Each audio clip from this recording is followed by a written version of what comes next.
माझी आई मला लवकर सापडू दे. ती इथंच कुठेतरी गर्दीत आहे. ती इकडनं कुठे जायला नको.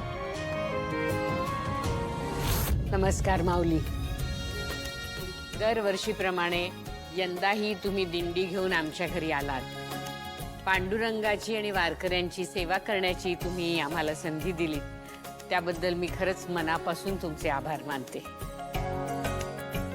तुमच्यासाठी आम्ही एक छोटीशी भेट आणलेली आहे. तिचा तुम्ही स्वीकार करावा अशी मी तुम्हाला सगळ्यांना विनंती करते. आणि मुख्य म्हणजे फराळ केल्याशिवाय कुणीही जायचं नाहीये. राजन, वेदा नाही नाही कळला, वेदा नाही नाही कळला, अंत पारयाचा कानडा राजा पंढरीचा.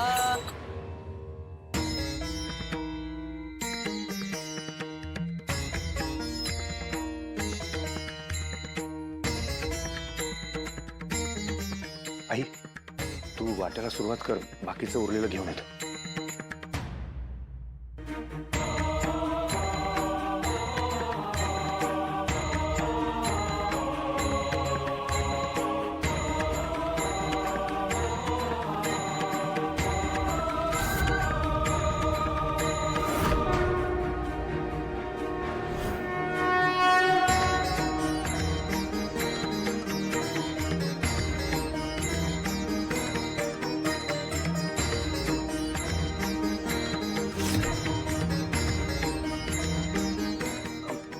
बाबा,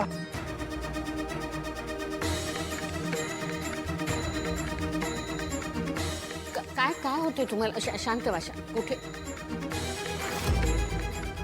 काय दाखवायचंय तुम्हाला?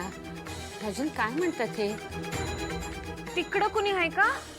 कोण आहे तिथं? कोण कोणाकडे दाखवताय?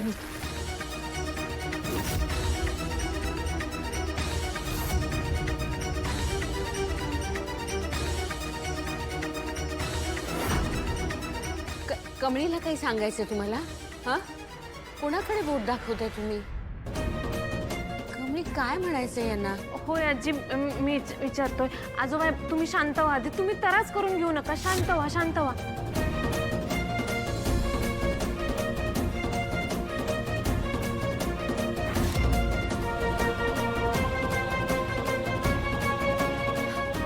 राजन, अरे पाहिलंस का? केवढी हालचाल करतात हे.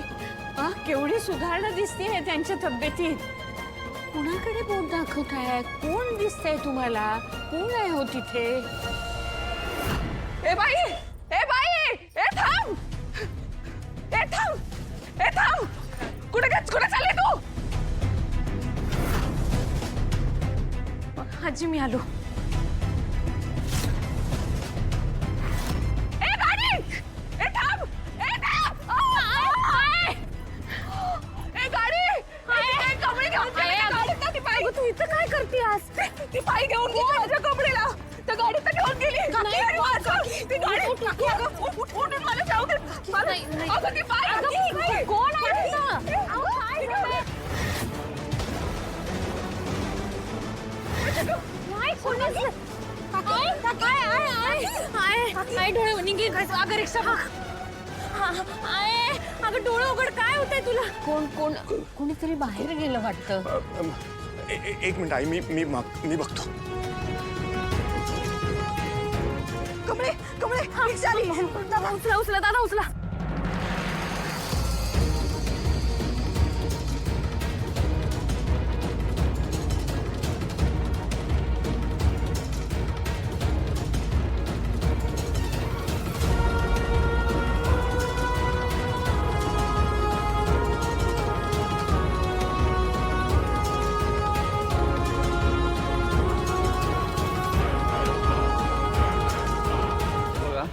त्यांच्या मनाला जेव्हा जेव्हा एखाद्या गोष्टीचा खूप ताण येईल किंवा त्यांच्या एखाद्या भीतीशी त्यांचा सामना होतोय असं त्यांना वाटेल, तेव्हा तेव्हा ते अशाच हायपर होऊ शकतात आणि त्यामुळे त्यांना चक्कर येऊन त्या बेशुद्ध होण्याची शक्यता आहे. अहो पण डॉक्टर ह्याच्यावर काहीतरी इलाज असेल की नाही? अहो रोज नव्यानं तिला सगळ्या गोष्टी सांगायला लागतात, काहीच आठवण झालंय तिला. मी तुमच्यावर काय संकट आले ते समजू शकतो, पण काही झालं तर तुम्हाला धीर सोडता कामा नाही. आणि हो, मी तुम्हाला MRI आणि CT स्कॅन करायला सांगितलं होतं, त्याचं काय झालं?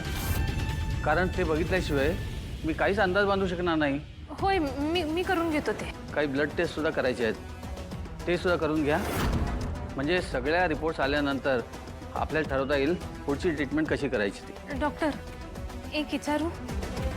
आईला पहिल्यासारखं होण्यासाठी अजून किती टक्के चान्सेस आहे? सॉरी, ते सांगता येणार नाही, पण रिपोर्ट लवकर घेऊन या.